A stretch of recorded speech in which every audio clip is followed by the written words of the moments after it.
Sorry, can I go off script first? You know I'm a molecular biologist and I worked in the lab for a long time, and making this video, I like it, but also I find it a little bit annoying.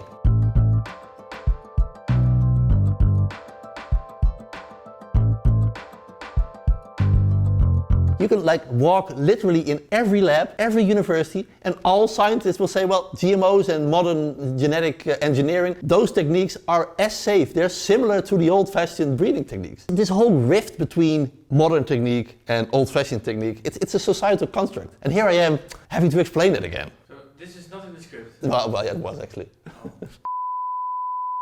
So let's talk about breeding. Farmers have been doing that for ages, already for 10,000 years since the dawn of agriculture. And we've made some remarkable changes. We changed crops to make them higher yielding, to make them more sturdy, or to make them more easy to process. Take for instance teosinte. It's the ancestor of corn, and it had only 6 kernels, and those kernels, they weren't that tasty. And farmers selected for the highest yielding teosinte, and then again for the highest yielding, and then again for the highest yielding. And it ended up with this. This is modern corn. It has, I counted them, 750 kernels. This is traditional breeding, but it looks like a Frankenstein monster compared to teosinte. And take for instance the mustard plant. It's this tiny, and it's actually the ancestor of broccoli, kale, cauliflower, Brussels sprout. Farmers in different regions of the world, they selected for the leaves, or for the side buds, or for the flower buds, or for the stem, and they ended up with all those different vegetables we now know. And they look so incredibly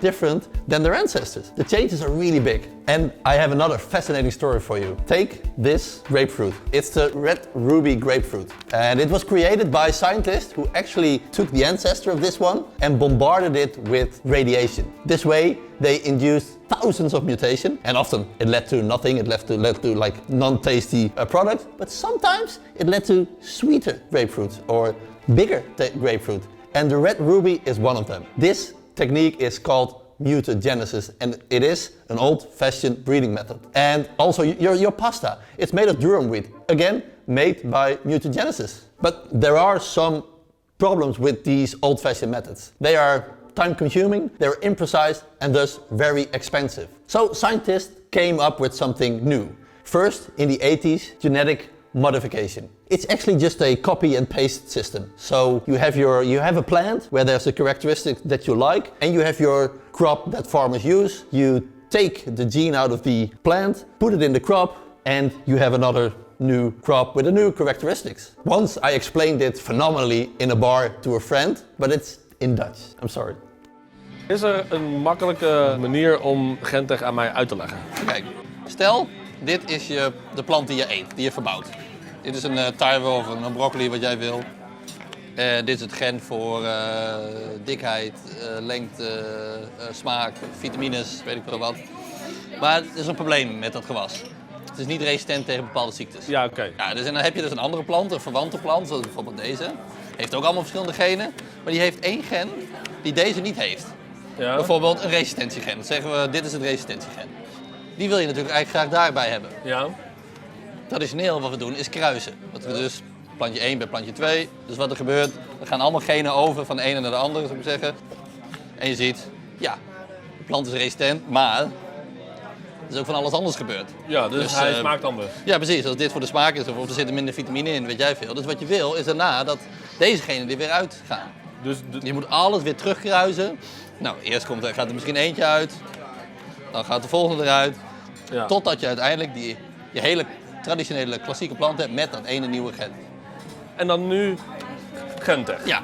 Nu hebben we een nieuwe techniek waar we zeggen van, hé, we hebben een plant, die is resistent, hebben we onderzocht. Dit is het stukje DNA wat we willen hebben. En dan zeggen we gewoon knip, plak, pakken we deze, zetten we hier tussen. Dat is alles? Dat is alles. So from the 2010s, a new technique was introduced. It was called gene editing, or CRISPR-Cas. It is such a powerful technique that in 2020 it actually won the Nobel Prize for medicine. This novel technique is often described as a molecular navigation system together with scissors. And when injected into a plant or an animal, this navigation system finds the exact place in the DNA where the cut or the change is needed, and then the scissor does the actual action. So the difference with genetic modification is that in genetic modification you actually add new genes. And with this gene editing, you don't. You only make changes in the DNA of the actual crop. The technique is so incredibly easy, cheap and reliable that all scientists all across the world use it, even in the most under-equipped and poor labs. Scientists all over the globe know there's one continent that keeps fiercely rejecting these novel breeding techniques. And this continent is Europe. It really begs the question if Europe is going to allow this technique, or that they will impose the same strict regulation as now with GMOs, making it actually de facto forbidden. So this technique is actually crucial for a sustainable future. If we want to develop high-yielding, low-impact farming, gene editing is crucial. So Europe, please open the door for these potent techniques and be part of a sustainable future.